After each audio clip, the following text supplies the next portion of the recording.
Okay, we're going to go ahead and get started. Thank you, everybody, for attending our FYI webinar this morning. My name is Angela Simoes. I'm a director with PALCAS, and we are very excited to be hosting another webinar to provide information to the community on organizations and initiatives that we feel are very useful and helpful to our members and the community at large. We are very happy today to have the Portuguese American Citizenship Project. It's going to be presented by Stephen Nascimento, who is the executive director. And what he doesn't have here is that he's also a city councilman in Turlock, and so he is not only involved in his organization, but has lots of firsthand experience in participating in the civic process, political process, and so we're very honored to have him with us today. All attendees are on listen-only mode, just to avoid any background distractions or noise. So if you do have a question, you can type your question into the GoToWebinar console. It should be in the right side of your computer screen. If you think of any additional questions after the webinar, you can send them to us via email, and we will respond promptly. And so without further ado, I'm going to hand it over to Stephen to get started. And so Stephen, thank you very much for being with us this morning, and take it away. Thank you, Angela. I want to thank everyone for participating this morning. Looking forward to introducing you to the work that the Portuguese American Citizenship Project does, going through our mission and spending the bulk of the time talking about how to organize to make a difference, and really focusing on strategies for effective get-off-the-vote campaigns, how to measure election results, and how to host candidates nights. So with that, I'll go ahead and start with an introduction to our project. So the Portuguese American Citizenship Project was founded by the Luso-American Foundation for Development on February 1st, 1999. As part of its continuing commitment to strengthen the Portuguese American community. The purpose of the project was and continues to be to encourage Portuguese Americans to participate fully in the civic activities of their communities, to become U.S. citizens, to register to vote, and also to finally to vote. The Portuguese American Citizenship Project is a nonpartisan organization. The project is based on the assumption that communities themselves are best able to determine the strategies that will best result in civic participation in their own communities. The project has worked with 52 cultural, fraternal, and religious organizations in 21 communities located throughout California, Connecticut, Massachusetts, New Jersey, and Rhode Island. The project also works with 25 Catholic churches. I want to spend some time just talking about our mission briefly. The Portuguese American Citizenship Project, as I said before, is nonpartisan. We have no political agenda. Rather, it serves as an informal forum through which nonprofit organizations can share ideas with other communities and receive technical support and advice on promoting citizenship and civic participation. We serve as a resource for assisting Portuguese communities to assert themselves in the political process. And we ask anyone who's interested in initiating a get-out-the-vote campaign or engage in any other organized political activity in their communities to reach out to us for technical support or advice. And with that, I'm going to spend some time going through,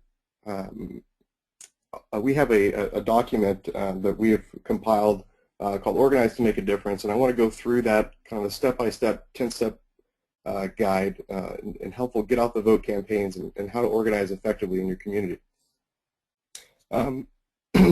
The information that follows is based on 14 years of conducting get-out-the-vote campaigns. Although it's by no means comprehensive, I believe that the following steps provide a foundation for any get-out-the-vote effort. A more comprehensive guide can also be found on the PACP website at www.portugueseamerican.org. Under the tab How to Organize Politically, which is located at the bottom of our homepage. So our first step, and the first question anyone has to ask themselves when looking to organize politically is why organize in the first place? Is there a specific issue that is impacting your organization or community? Or are you just looking to increase the political presence of your organization? Answering these questions is an important first step because this is the question that you will be asked repeatedly as you seek to move forward in your efforts. Just as an example, in Bristol, Rhode Island, the town's political leaders were faced with the decision to close a number of elementary schools to build a consolidated and modern new school. Unfortunately, the schools that were to be closed were largely located in Portuguese American neighborhoods. Because the new construction required financing, a bond issue had to be approved by the voters. The decision was made to hold a bond referendum in the summer at a time when city leaders presumed that a low voter turnout would leave the decision in the hands of interested parties who they assumed would favor the new school. The Portuguese Americans in Bristol chose to mobilize their community to vote. The local Portuguese American leaders, in cooperation with the Portuguese American Citizenship Project, sent voter reminder cards to members of the Portuguese American parish and some local clubs. The Portuguese American turnout was approximately 40% compared to the citywide turnout of less than 10%. And in the words of one councilman, after the vote was counted, he said, and I quote, "As soon as we saw the large turnout, we knew we had lost." The project was neither for nor against the bond issue. We simply worked towards encouraging members of the community to exercise their right to vote. And I present this example as just one example of why your organization or your community may choose to organize, whether it be a one-time issue or there's a candidate that you support. We don't take sides as the project. We just help you get your members out to vote. On that same vein of why to organize in the first place, you have to decide for your organization why you should get involved in the first place. Are you satisfied in having others making decisions affecting your future without taking an active role in the process, or do you want to be more active? And also you have to ask, if you get involved, what are the benefits to your members? And very importantly, you also have to ask, what human capital and financial resources will it take, and can you provide those resources? And are there issues important to the members of your organization that are not being addressed by elected officials or candidates in the political offices? Our experience is that individuals are more likely to participate in the political process if there are one or more issues that are important to them. So identifying that issue is a first step. And then once these questions have been answered, the leaders of the organization should decide to take an active role in the political process. The next step is to establish a working committee to develop an action plan and carry out those tasks necessary to achieve the organization's goals. So that takes us to step 2, which is establishing a working committee. And while in a working committee you need individuals who get things done, in the case of a Get Out the Vote campaign, it's really imperative that several individuals be involved in the process. There are simply too many tasks to be performed by one individual. At least 5 or 10 committed individuals are needed. However, if you get up to 20, you may have too many cooks in the kitchen. So use your judgment on the appropriate amount of committee members needed to accomplish your set upon goals. When you list all the tasks that need to be completed and to carry out a Get Out the Vote campaign, it really becomes evident that you need a dedicated group of individuals to accomplish your goals. So having different individuals responsible for various tasks that need to be completed makes it that much more likely that those tasks will be done in a timely manner. In addition, there's also the issue of ownership. You want individuals to feel that they have some stake in the campaign, and they have to be provided with an opportunity to get involved. So step 3 is to agree on the rules. So now that you've formed your committee, you have to decide what the rules of engagement are going to be and where you're going to focus your efforts. And really you want to focus your efforts on how you can be most effective with the resources that you have. And while the goals may be as general as increasing the civic participation of your organization's members, consideration should be given towards more targeted goals, such as increasing the voter participation rate of young voters in your membership, or raising the level of awareness in the registered voters towards issues of importance to the community or towards your organization. As an example, a community may be interested in promoting the inclusion of Portuguese in the curricula of their public schools. If that's their chosen issue, then it would be appropriate for the committee to make this issue one of the goals of your organization's civic participation campaign and really focus their efforts on school board elections.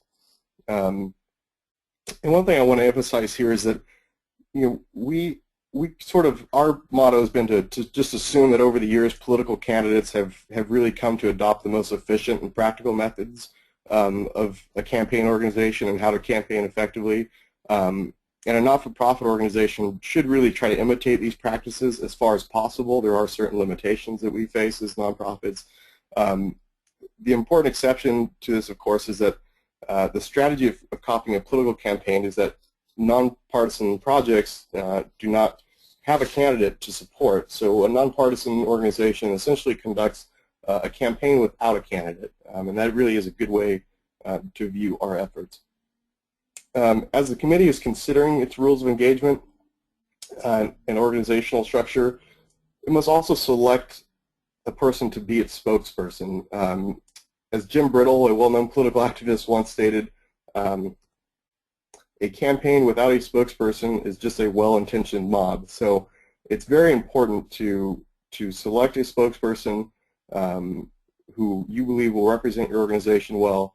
And it's helpful because if you have more than one spokesperson, problems can arise as they'll likely have different stories or may have different positions or opinions.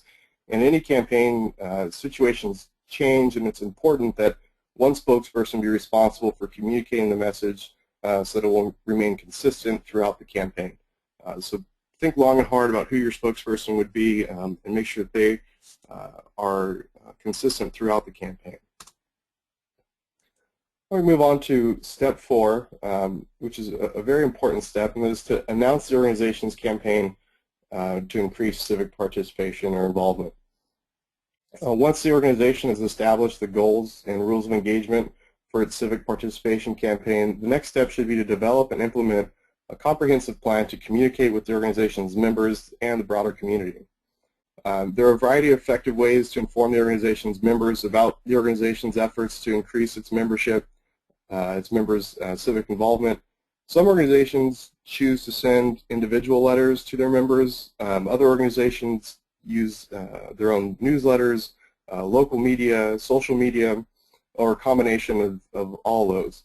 An inexpensive and effective way to utilize the local media is really by offering to either grant interviews or look for opportunities to do public service announcements. Your step 5 is to identify the problem. Now, this is different than the first step of deciding why to organize in the first place. Step 5, when you're trying to determine the problem, is more focused on what hurdles you will have to overcome to achieve your goal that you establish in step 1. So most not-for-profit organizations have limited volunteer and financial resources, and that's why it's really essential that you determine your membership's current civic involvement and define the problems and strength areas. Only after this is accomplished can a campaign plan proceed with any degree of confidence. The process of assessing an organization's civic participation strengths and weaknesses includes determining how many of the organization's members are U.S. citizens, how many are registered to vote, and whether or not they vote. This information measures the political strength and potential of the organization. The Portuguese American Citizenship Project has developed extensive experience in assisting organizations in assessing the civic involvement of their members. We do so by linking an organization's membership list with the voter registration data provided by the local government. This process yields information about the number and percentage of the organization's members who are registered to vote. It also provides a mailing list of registered voters that can be used by the organization to encourage these individuals to exercise their right to vote.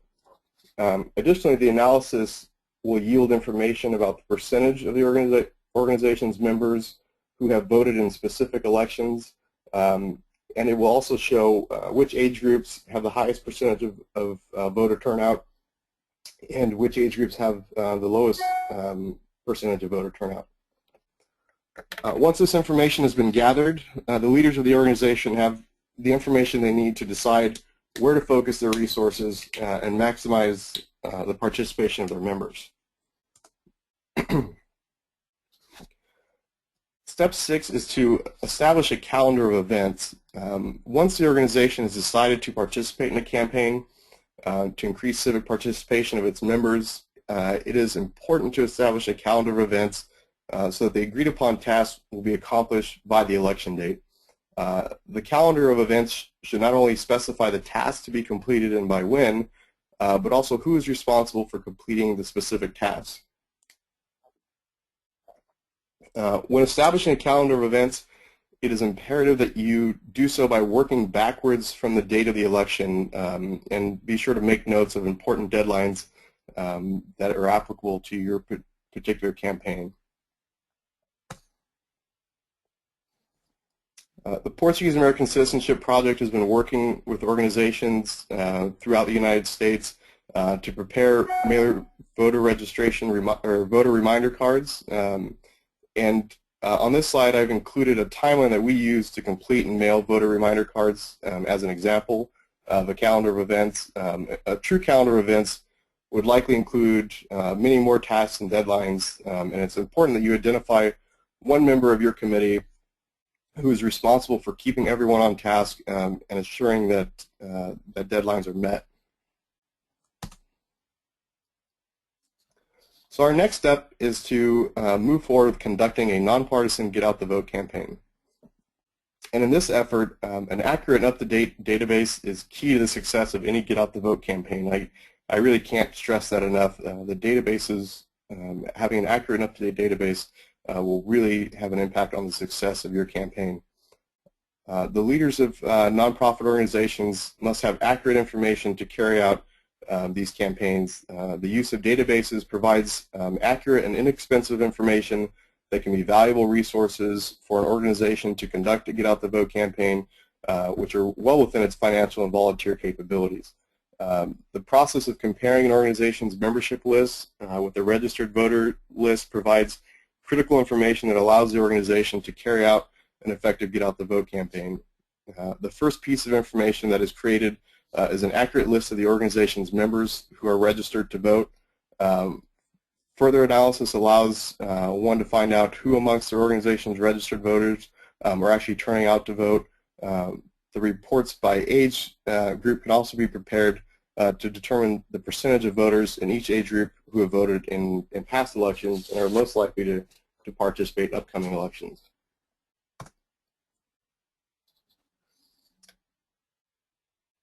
So the information that's gathered from linking an organization's membership list to the voter registration list can be used in a variety of ways to help maximize the civic participation of the organization's members.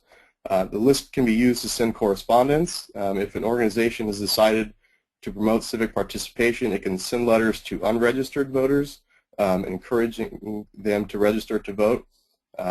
Because the database has separated the membership into registered and unregistered individuals, the letters can be addressed to only those who need it. The list can also be utilized to send out voter reminder cards to registered voters and alerting them of an upcoming election.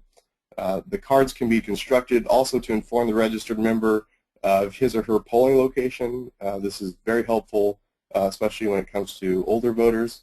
And these cards have a significant effect on voter turnout, and we've been able to demonstrate that in many of the elections that we've participated in. And it really has an impact on local elections and primary elections where there's little media interest and individuals aren't as aware that there's an upcoming election. So step 8 in this process is a very important one that is often overlooked, and that is to measure the results of your campaign. So now that you've gotten out the vote, you've put a lot of time and effort into this, there's some after work that needs to be done after the election to determine how effective your efforts were. It really is a great tool to measure your work and how successful you were. And in order to do this, it really requires that an in-depth analysis of the voter data and your membership data, and comparing those two lists and giving you a voter turnout number, and really looking at how you participated in this election versus prior elections where there wasn't the same effort. The Portuguese American Citizenship Project has been preparing these types of reports for years. They can actually be found on the project's website.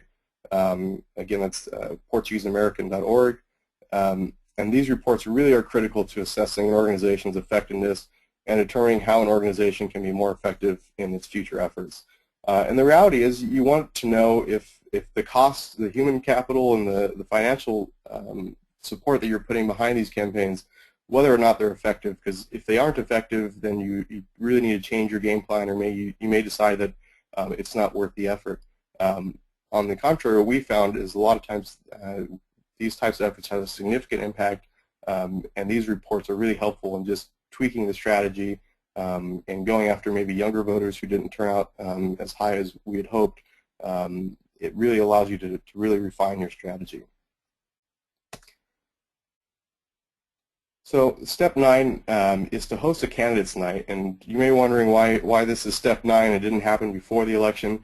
What we really encourage organizations to do is to first work on get out the vote campaigns, be able to demonstrate that their membership votes at a higher rate than the general population.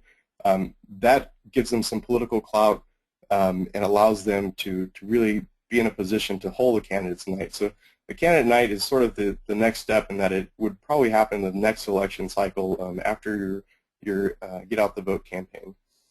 So after conducting a get out the vote campaign, and an organization determines that it represents a large number of voters and that its members vote in a greater rate than the general population, it's important. It's important that the issue. It's an important issue becomes establishing the agenda for what is important to the community instead of allowing the political candidates to establish their own agenda. And candidate nights allow you as an organization to develop a record of position of the candidates on issues, providing an opportunity to hold candidates accountable for their actions once they're elected. These forums remind elected officials of the important presence of the Portuguese American community and ensure that a dialogue continues after the election, so that promises made to the community are not forgotten by these elected officials. And while Candidates Night can be an excellent opportunity for organizations and its members to demonstrate a strong Portuguese presence in the community, if it's not organized properly, it can reflect negatively on the organization and the community. Therefore, Candidates Night or Candidates Forum requires careful and comprehensive planning.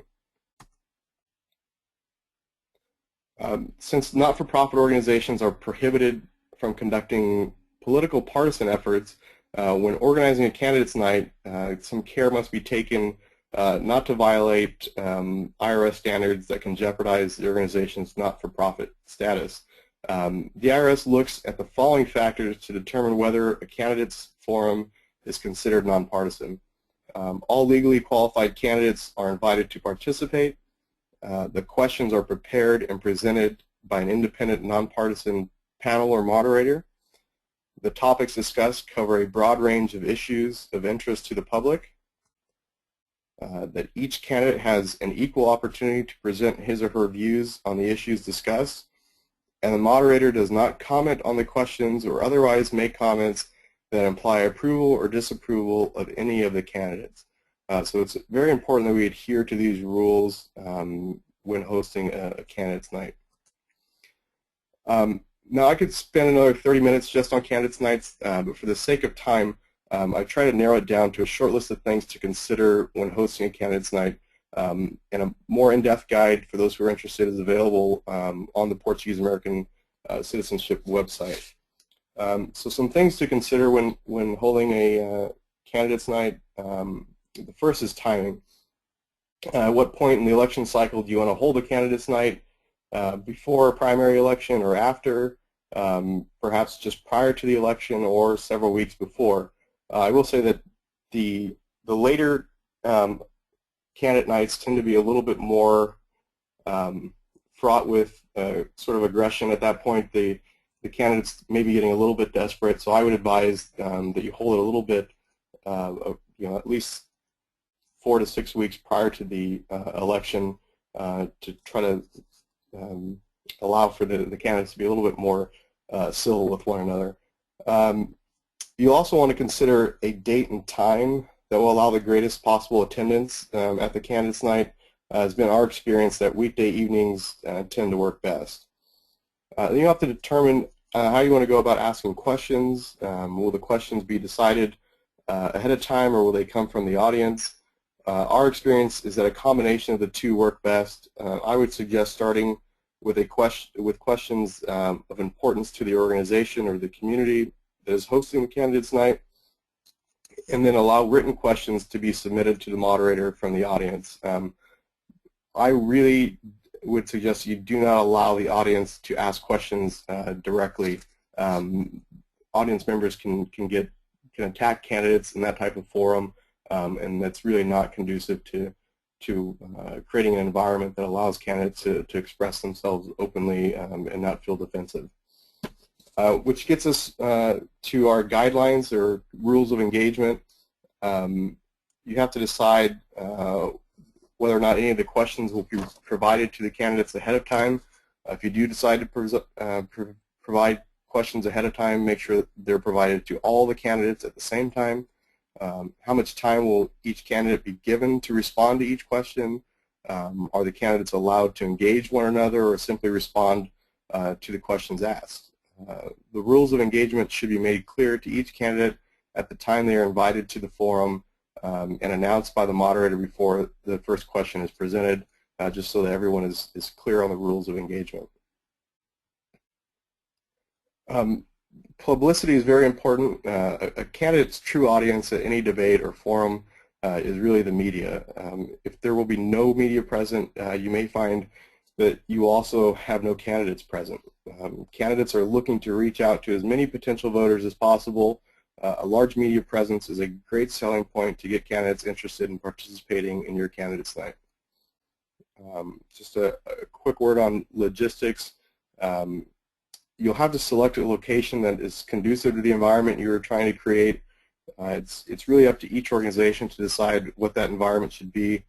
But it's also important to select a location that the community is familiar with. City halls, schools, community halls are always a good choice. And you'll also have to consider what your equipment needs are and if refreshments are going to be provided. My experience is that usually cookies and water or coffee is really all that's necessary in terms of refreshments. That's really all anybody expects. And then we want to spend some time talking about the different roles that individuals will have to play at a candidates night. One of the most important things is finding a good moderator. The moderator plays a critical role in the forum. This individual must be unbiased, assertive, and articulate. The moderator may not indicate his or her views on the issues being discussed or comment on the candidate's responses or in any way indicate bias for or against a particular candidate, party, or position. The moderator must be assertive to enforce consistently and fairly the guidelines previously established and communicated to the candidates. One common characteristic of candidates for political office is that they like to talk, and therefore the moderator will likely have to enforce the time limits established for the forum, and is also essential that the moderator be articulate to ask the questions clearly so that they can easily be understood by the candidates and the audience. You also need a timekeeper. The time limits should have been established when the guidelines for the forum were developed, and these time limits must be kept accurately and consistently. The timekeeper must let the candidates know when their speaking time is up so that the moderator will consistently enforce the time limits agreed upon prior to the event. It's also a good idea to have greeters, to meet the candidates as they arrive at the forum and thank them for participating and help lead them to their seats. It's just a good practice. It shows that you respect them and appreciate their participation. If you have any more questions on candidates nights, the Citizenship Project provides a template for candidates nights and a list of follow-up actions that can be carried out by interested organizations. We even have a detailed workbook with complete videos of candidates' nights that we can make available upon request as well.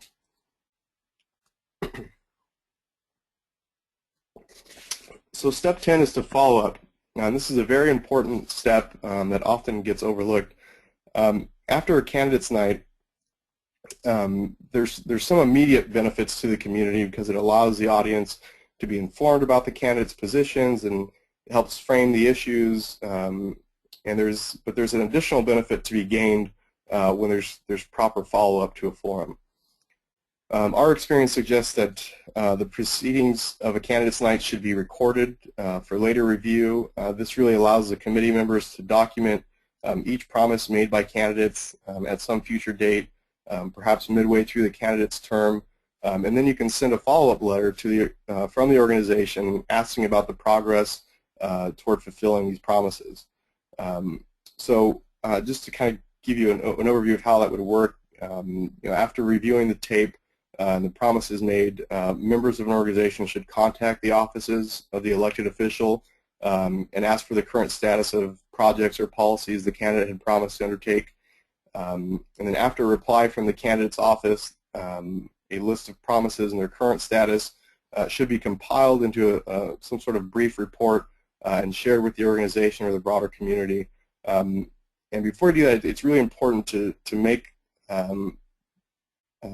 the report available to the elected official's office for review before sending out to the community, just to make sure that it's accurate and what you're communicating is accurate as well. This is good practice because it really demonstrates to the elected officials that your organization is serious about the promises that were made to them. And when the process of follow-up is used consistently, the word really quickly spreads amongst elected officials that the organization or community is serious about its commitments and is committed to political action, and that it's really a force to be taken seriously, and that you will hold them accountable for their promises. So this pretty well concludes my presentation, but before I conclude, I wanted, and open it up to questions, I wanted to leave you with this quote from U.S. Senator Mike Enzi. And the quote is, "If you're not at the table, you're on the menu." And I share this with you to underscore the point that no one is going to invite you to sit at the decision-making table.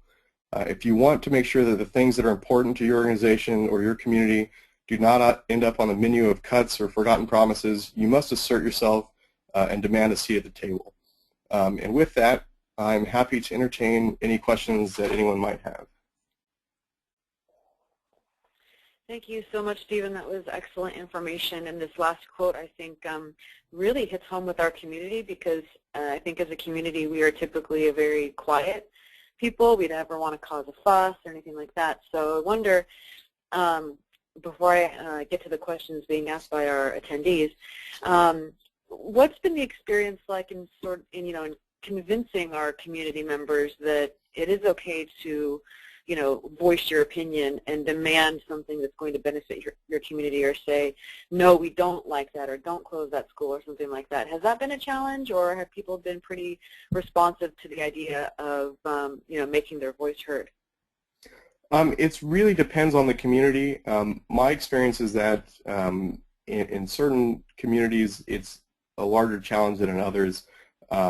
Particularly on the East Coast, where you still have, there's still a small amount of new immigrants coming over, and they just they have very strong Portuguese communities within their communities, and it's great culturally for them because they interact with each other on a daily basis. The culture is very much alive, but they don't interact with the broader community as much as, say, on the West Coast out here in California. And unfortunately, that leaves them somewhat disenfranchised and a little bit afraid of the political system. And so it really becomes an effort of education and educating them about the political process and making them less fearful of any type of retaliation, which is sort of really a real fear out by some communities, is that if they get involved, they may face some sort of retaliation when they try to work with their city and trying to pull a building permit for a new social club, or when they go to make improvements to their hall, that they may face some sort of retaliation. it really becomes an education effort and letting them know that this is not something that's likely to happen, and that they're well within their rights to express themselves politically and fight for their causes. Exactly. Excellent. Okay, so we do have a couple of questions here. So you mentioned that these 10 steps are part of a report or a guide. Where can people find that guide? The guide can be found on the Portuguese American Citizenship's website, which is www.portugueseamerican.org. And on our homepage, you will find a tab at the bottom of the page, bottom center of the page, that's labeled How to Organize Politically. If you go ahead and click on that link, it will take you to a page with a link to the document. And I believe it's in a PDF format. If anyone needs a hard copy, feel free to contact me. I'd be happy to get one out to you. Okay, great.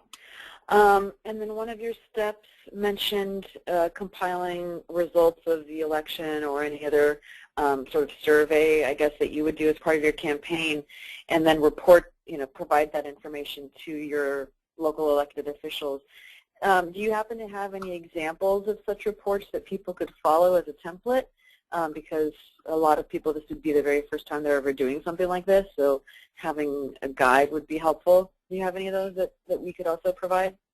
We do. They're available on our website as well under a tab called Reports. One of the things I want to make clear as well is that our organization helps in putting these together. If an organization is interested in increasing the voter turnout in their community or in their organization, we partner with them, and we really do a lot of this work. These things aren't easy. It's taken us several years to really get this down, where we can repeat these types of reports very, very easily and very efficiently. So if any organization is interested in doing this, we ask that they work with us. There is no cost to working with us. The only costs that are borne by any of the organizations that participate in the project is that if they're interested in sending out voter reminder cards, they pay for the printing and mailing of those cards. But we compile the lists, we compile the reports, we obtain the voter data. All that all those expenses are borne by the project, and the organization really is only responsible for the printing and mailing of voter reminder cards if they're interested in undertaking that effort. Oh, that's great. So you're kind of like a free consulting service for anybody that wants to get something started. Right. We are really just a resource that's here for these organizations and for the communities. We do all the background work because I think that's where a lot of these efforts stall, is that it becomes very technical. You don't have the expertise or the time that is required to do these things, and so we're really a resource to help organizations get around that hurdle, and we're happy to provide those services. Excellent. And so will you actually fly out to meet with them in person to start the process? Yeah. We have board members in all the states that we are active in. We'd be happy to set up meetings with either one of our board members. I'm typically make my way through all of the states that we're active in every 3 months or so. I'd be happy to meet with anyone who's interested in participating in the project. Excellent. And we just have one final question here. What are some of the examples in the different communities that have been at the center of some campaigns? I know you gave one example in Bristol, Rhode Island, but what have been some of the other issues that our different communities have tried to address? Sure. There was an issue that we were involved in. It was San Jose trying to get Portuguese included as a foreign language that was taught in the high schools. We organized very effectively in San Jose. We're actually able to get their school board to agree to start offering Portuguese as a language in their high schools. Unfortunately, they didn't have enough interest from the students, and they had to cancel that program, but we were effective in getting them to agree to at least attempt to make it part of the curriculum. I believe it was in Santa Clara there was an issue with the city's cable company that wasn't providing RTP through their services. The community became very engaged on this issue. They held a candidates forum and really kind of brought home this point that whoever was elected, that they would be expected to work on this issue, and I believe got commitments from all the candidates at that point that they would take on that issue, and I believe it was resolved shortly after that election cycle. So there's just a few examples of issues that when we find this very commonly is that these organizations will mount these campaigns based on an issue, and I think that's why it's really an important first step to identify your cause, identify your issue, because that's what gets people spurred into action and motivates them to participate. Right. Okay. So that we don't have any more questions, so that concludes it on our end. But do you have any last thoughts before we wrap it up? Yeah, I would just leave you with the fact, again, reiterating that we are a resource for the community. We are a resource for any Portuguese organization who's out there, even if they're just looking to get a feel for how many of their members are registered to vote. You know, even if they don't want to necessarily participate actively and get out the vote campaign, if they want to host a candidates night, we're a resource for you. We provide that technical expertise that can be really helpful in being effective in these efforts. So please, we're here as a resource. Please utilize us. Excellent. Well, we really appreciate your time, Stephen, and this information is incredibly helpful, and I hope that a lot of our community members will actually put some of this into practice and you know, start getting their voices heard. Great. Thank you, Angela. Appreciate the opportunity. Yes, absolutely. So with that, just would like to wrap this up and let everybody know that all of our webinars are archived, both on the PALCUS website, and we have a YouTube channel. Here is the address. We also provide PDFs of all the presentations. They are posted to our website as well as our Facebook page, and we hope that you will share these resources with your family and friends. You know, the videos are there to watch anytime, so please share them with those that you know, and you know, you can download the PDFs, you can print them, you can email them to friends and family. So these are definitely resources to be shared. And with that, we thank you for attending. We hope you have a wonderful rest of your day and a wonderful weekend. And thank you, everybody. This concludes our presentation.